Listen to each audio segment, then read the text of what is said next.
जय श्री हरिवंश नरक गति दुर्भर यम द्वारे कटियत नख छिके। एक छोटी सी क्रिया का भी हिसाब है, आप मनमानी ना सोचे। मांडव्य ऋषि ने तितली की गुदा में कांटा डाल के छोड़ दिया था, तो उनकी गुदा में सूली डाली गई सूली, और वो काट दी गई, निकली नहीं। अणि मांडव्य नाम पड़ा। वही धर्मराज जी को जाके साप दिए तो विदुर जी के रूप में धर्मराज जी अवतरित हुए। एक इतने बड़े ब्रह्म ऋषि तपस्वी तितली की गुदा में कांटा डाले, उसको नहीं मिटा पाए, और उनकी गुदा में सूली पड़ी रही, आज भी पड़ी है। और आप उबाल उबाल के खा रहे हो, काट करके खा रहे हो, तो आपकी दुर्गति क्या होगी? सावधान हो जाए, सबसे प्रार्थना है ये, सावधान हो जाए, सबसे प्रार्थना है। यदि जीवन अपना मंगलमय आनंदमय करना चाहते हो तो मदिरा पान करना, मांस खाना, अंडा खाना, मछली खाना, ये जीव जंतुओं को भून कर उबाल कर खाना बंद कर दो, नहीं नरक में भुने जाओगे। और यहां भी भुनोगे, वीआईपी कार में आग लगेगी और पूरे के पूरे परिवार सहित भुन जाओगे। जो बहुत स्वाद ले रहे हो ना, ऐसे चीखोगे, कोई खोलने वाला नहीं मिलेगा, क्योंकि वो तार बंद हो जाएंगे जिनसे बटन से खुलता है। तुमने भूंजा है ना, तो तुम्हें काल भूंजेगा उसी कार में। बड़े रुआब से चल रहे, कई करोड़ की कार है, उसी में भुन जाओगे। हमारी बातें कड़वी लगेंगी, लेकिन समझ लीजिए, शरीर से, मन से, वचन से दूसरों का दुख भरा कार्य, अपकार, अहित कार्य करने वाला कभी चैन से नहीं रह सकता, कभी शांत नहीं रह सकता, सदैव दुखी रहेगा। इसलिए दूसरों के शरीर का मांस खा के कोई बलवान नहीं होता। आप थोड़े दिन ब्रह्मचर्य से रहिए, सदाचार पालन कीजिए, सात्विक भोजन, ऐसा बल आता है, सच्ची मानिए, ऐसा बल आता है, ऐसा उत्साह होता है। ये चर्बी बढ़ाने वाले जानवरों को खाने वाले, इनकी कितनी ताकत होगी, सच्ची मानिए। हम मजाक नहीं कहते कि विनोद में कहते हो, एक घूंसे में बैठ जाएंगे। सात्विक ब्रह्मचारी हो, सात्विक भोजन करता हो, और एक घूंसा कस के मार दे तो मुंह बगाड़ देंगे। जो भैंसा और बकरा खाते हैं ना, मुंह बगाड़ देंगे। इनमें ताकत नहीं, ब्रह्मचर्य की ताकत, तपस्या की ताकत, सात्विकता की ताकत बहुत बड़ी ताकत है। ये सब भूल कर रहे हैं, जो सोच रहे हैं हम बलवान बन जाए। बलवान नहीं बनोगे, ऐसी जगह कैंसर होगा कि ना खा पाओगे ना सोच हो पाओगे। दोनों बातें समझ लेना। हम भयभीत नहीं कर रहे, कितने ऐसे उदाहरण सामने आते चले जा रहे हैं जो देखने को मिल रहे हैं। ए भाई, दूसरों का मांस खाना, जहां तक हमारी आवाज पहुंच रही हो, अब भी बंद कर दो। हरि शरणम, हरि शरण में हो जाओ। वो कह रहे आम तो आम स्वरूपापेभ्यो मोक्षयिष्यामि मा शुचा, मैं तुम्हें पवित्र कर दूंगा, पक्का पवित्र कर देंगे, क्योंकि जिनके चरण धोवन गंगा जी त्रिभुवन को पावन करने वाली, वो भगवान पक्का पवित्र कर देंगे। पर अब लो नसानी, अब ना नसही हो, अब तक किया अब मत करो, होश में हो जाओ। ये जो बहुत अच्छे कपड़े पहनकर आप समझते हो हम बड़े आदमी है ना, इतने छोटे बनाए जाओगे कि तुम्हें समझ में आ जाएगा। अभी अवसर मिला था कि धन के द्वारा असहायों की सेवा करो, दूसरों को सुख पहुंचाओ, नाम कीर्तन करवाओ, नाम कीर्तन करवा करके लोगों को सुख पहुंचाओ। तुम उपद्रव कर रहे हो, मनमानी आचरण कर रहे हो। संत वही है जिसके वचन से, शरीर से, मन से किसी का कभी अमंगल ना हो। और संत वही जब उसकी प्रशंसा होने लगे तो ऐसा लज्जावान हो जाए जैसे किसी का पाप खुल जाए, पाप की बात खुल जाए तो कैसा लज्जित होता है, ऐसा प्रशंसा में लज्जित होना चाहिए। संत अपनी प्रशंसा सुनकर लज्जा से युक्त हो जाए और दूसरे की प्रशंसा सुनकर आनंदित होते हैं। दूसरे की निंदा सुनकर तुरंत कान में उंगली, अपनी निंदा तो कान की उंगली हटा लो, खूब आराम से सुनो। ये साधुता के लक्षण है। अपनी निंदा तो बुरी लगेगी, दूसरे की निंदा सुखद लगेगी। अपनी प्रशंसा अच्छी लगेगी, दूसरे की प्रशंसा दुखद लगेगी। ये असंत का लक्षण है। संत का लक्षण है अपनी प्रशंसा सुनते ही सकुचा जाना, दूसरे की प्रशंसा सुनते ही आनंदित हो जाना, अपनी निंदा सुनते हुए आनंदित हो जाना, दूसरे की निंदा सुनने पे क्लेशित हो जाना। अरे क्या भगवत चर्चा के सिवा ये क्या प्रपंच की बात सुना रहे हैं। जैसे जैसे कोई पाप अपना प्रकट हो जाए तो लज्जा आ जाती है, ऐसे जब चार लोग प्रशंसा करने लगे तो लज्जा आ जानी चाहिए। संत में विद्या का, तपस्या का, धन का, संपत्ति का, कुलीनता का किंचिन मात्र भी अभिमान नहीं होता। जो असंतों में बहुतायत होती है, थोड़ी विद्या तो अभिमान, थोड़ा धन तो अभिमान, अपार धन अपार विद्या ज्ञान समुद्र होते हुए भी वो दैन्य होते हैं। हमने देखा है, महापुरुषों को देखा है, काशी में देखा, पूज्य बक्सर वाले मामा जी का अग्र पूजा का सम्मान किया गया था। एक से एक विद्वान पूज्य मामा जी का पूजन, उनके विषय मामा जी सबसे पीछे बैठे रहे। जानकी जी को अपनी बहन मानते थे, इसलिए उनको सब जगत मामा कहते। जब वो बोलने को हुए तो दैन्यता की झड़ी लगा, तब लग रहा था कि हाँ, भगवान के भक्तों में दैन्यता कूट कूट के भरी होती है। अभिमान किंचिन मात्र उत्पन्न न होने पावे, अधिकाधिक दैन्यता। देखो, परम ज्ञानी हनुमान जी जब बोल रहे हैं विभीषण जी से, तो वे नहीं कह रहे मैं भगवान का अत्यंत नजदीकी सेवक हूं, भगवान राम हमें बहुत प्यार करते हैं और मुझे योग्य समझा इसीलिए मुझे भेजा, ऐसा नहीं। कैसे असमय अधम सखा मोहू कर, मैं कितना अधम हूं ऐसा प्रात ले जो नाम हमारा ते दिन ताई न। अद्भुत दैन्यता। सबरी मैया के अधम ते अधम अधम मति नारी, तिन माँ मैं मत मंद घारी। जहां देखो महापुरुषों में दैन्यता भरी हुई है। ये कोई बनावटी दैन्यता नहीं, वचन दैन्यता नहीं, वो हृदय में ऐसा अनुभव होता है। ये साधुता कब आती है? असाधुओं का त्याग करे, साधुओं का संग करे, तो ये साधुता कब हृदय में आती है?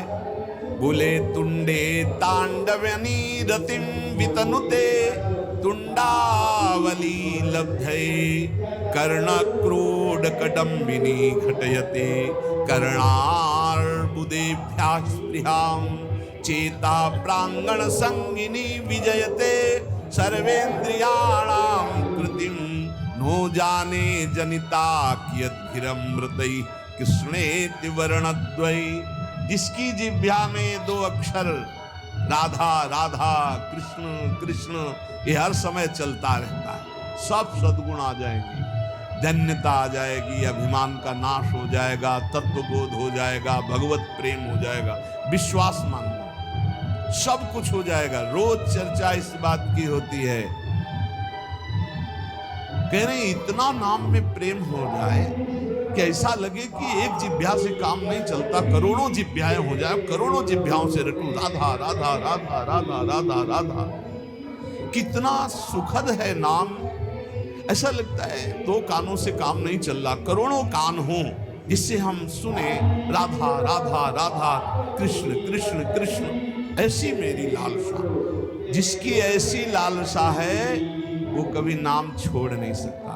और जो निरंतर नाम सुधा का रसास्वादन करता है, उसकी इंद्रियां अंतर्मुख हो जाती है। निज सुख बिन मन होई की थीरा, यही निज सुख है। जब नाम सुख प्रकट होता है तो अपने आप मन अचंचल होने लगता है, जाता नहीं विषयों की तरफ, और मन जो इंद्रियां बहिर्मुख होकर प्रकृति की तरफ, वो अंतर्मुख हो गई। चेता प्रांगण संगिनी विजयते सर्वेन्द्रियाणाम कृतिम। जब चित्त अर्थात मन प्रभु के नाम रस में इतना पंग होने लगा कि उसके जाने की कहीं इच्छा नहीं रह गई, तो इंद्रियां भी अंतर्मुख होकर के शांत हो गई। जहां इंद्रियां और चित्त ये नाम में डूबे, सच्ची साधुता का स्वरूप प्रकाशित हो जाता है, उसमें बनावटीपन नहीं होता। आज तक जितने भी महापुरुष हुए वो सब नाम से हुए, ध्यान रखना, राधा राधा राधा कृष्ण कृष्ण कृष्ण। अरे मन, ये बड़े दयामय हैं युगल सरकार। द्रुत कनक सुगौर स्नग्ध मेघौघ नील छविभिर अखिल वृंदारण्य मुदभासयन्तौ मृदुल नवदुकूले नील पीते दधानौ स्मर निभृत निकुंजे राधिका कृष्ण चंद्र। राधा राधा कृष्ण कृष्ण ऐसा जपोगे तो क्या होगा? तुम्हारा चित्त रूपी दर्पण साफ होगा। चेतो दर्पण मार्जनम। जहां चित्त साफ हुआ और चित्त में ही चित्त चोर की झांकी आई, एक सघन मेघ श्याम वर्ण, जैसे नवीन जलधर में बिजली विराजमान हो दमकती हुई। आकाश की बिजली तो चमकती और अंतर ध्यान हो जाती है, लेकिन वृंदावन नवनिवृत्त निकुंज में जो बिजली विराजमान है मेघ में, वो स्थायी विराजमान। आज दो दामिन मिल बहसी, बिचले श्याम घटाति नूतन ताके रंग रसी। आज दो दामिन मिल बहसी, एक चमकी चहु और सखीरी अपने स्वभाव लसी। और आई एक सरस गहनी में दो उज बीच बसी। आज दो दामिन मिल बहसी। एक श्याम सुंदर के वक्षा स्थल से लगी हुई पीतारुण क्षय मनंत तडिल लताभाम, और एक आकाश में नवीन जलधर में चमकी और अंतर ध्यान हो गई। बोले ये नवनिवृत्त निकुंज में विराजमान नवीन जलधर की कांति वाले श्री लालजू के हृदय से लगी हुई श्री प्रियाजू। बोले ये संपूर्ण वृंदावन गौर श्याम कांति से उद्भासित हो रहा है। ऐसा वो उपासक देखता है जिसकी हर समय जिह्वा इस नामामृत का पान करती रहती। राधा राधा राधा। नीलांबर पीतांबर धारी नवनिवृत्त निकुंज में विराजमान श्री युगल सरकार की, परसों कह रहे थे लाइव दर्शन होता भाई। यहाँ हमारे प्रभु ऐसे नहीं कि आए और दर्शन दिए चले गए, ऐसा नहीं होता। ये वृंदावन धाम है, जी नहीं सकते उपासक। रही न सकत पल पलकन अंतर जैसे जलते मीन। तो क्या करते? सीधे ऐसी सामर्थ्य प्रदान करते हैं, हृदय नेत्र खुलते हैं और प्रतिपल छिन छिन बिहरत संग, छिन छिन निरखत प्रेम भरी, छिन जस कहता भंग। ये जो कृपा हरिवंश की सदा सदा के लिए वो श्यामा श्याम के संग हो जाता है। हर समय जिह्वा से निरंतर नाम जपते हुए हमारे नेत्रों में श्यामा श्याम क्यों प्रकाशित नहीं होते? क्योंकि कोई न कोई अन्य अभिलाषा भी है। विवेक के द्वारा उसको त्याग दो, नहीं तो हमारे प्रभु पहले वही भोग तुम्हें देंगे जो तुम आशा कर रहे हो। विभीषण जी आए तो सबसे पहला कार्य रघुनाथ जी ने समुद्र का जल मंगवाया और राज तिलक किया। और विभीषण जी ने स्वीकार किया, और कछ प्रथम वासना रही। ये जो अन्य अभिलाषा है, ये देख लो अपने अंदर, जल्दी जल्दी इसको ऑपरेशन करो, विवेक के द्वारा निकाल कर बाहर कर दो। यदि आपसे नहीं हो रहा है तो गुरुजनों से निवेदन करो, डॉक्टर हैं वो, सदगुरु वैद्य वचन विश्वास करो, उनकी आज्ञा का पालन करो तो तत्काल उस वासना का नाश हो जाएगा। ऐसा नहीं हो रहा तो सबसे बड़े वैद्य हैं श्री श्यामाजू, श्री लालजू।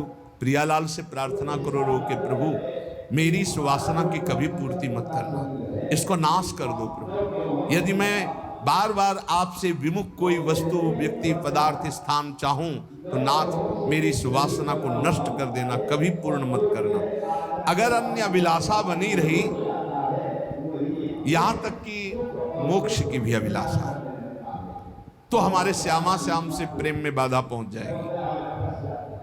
इसीलिए अन्य अभिलाषिता शून्यम ज्ञान कर्माद्यनावृतम अनुकूलेन कृष्णानुशीलनम भक्ति रुत्तमा। प्रेम पूर्वक श्यामा श्याम का भजन करना, कोई भी आचरण उनके प्रतिकूल ना हो। प्रतिकूलस्य विसर्जनम अनुकूलेन कृष्णानुशीलनम। अनुकूल रसिकों की आज्ञा, शास्त्राज्ञा के अनुसार ये अनुकूल होता है। उसके थोड़ा भी मनमानी करना प्रतिकूल हो जाता है। किसी भी प्रकार की कोई अभिलाषा अन्य ना हो, यहां तक कि ब्रह्म ज्ञान की भी इच्छा ना हो, मोक्ष की भी अभिलाषा ना हो।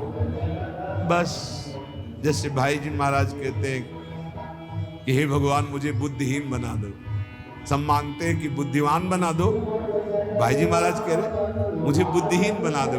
ये बुद्धि, बस इतनी बात हो मेरे श्यामा, मेरे प्रिया, इतनी समझ रह जाए और सब बुद्धि खत्म हो जाए। जैसे कहते हैं कोई समझे या ना समझे, सबसे हमारी समझ बली, ठाकुर नंद किशोर हमारे ठाकुराइन वृषभान, बस इतना रह जाए, बस इसके आगे सब खत्म हो जाए, ना हमें कोई ज्ञान रह जाए, ना कोई चाह रह जाए, ऐसी स्थिति शून्य, अन्याभिलाषिता शून्यम, ज्ञान कर्माद्यनावृतम, ज्ञान कर्म इनका भी, ज्ञान से कर्म से जो प्राप्त होते हैं लोक लोकांतर मोक्ष आदि, इनकी भी मुझे चाह नहीं। अगर ये भोग और मोक्ष की चाह रहती तो श्यामा श्याम का प्रेम प्रकट नहीं होता है। इसलिए कह रहे भुक्ति मुक्ति स्पृहा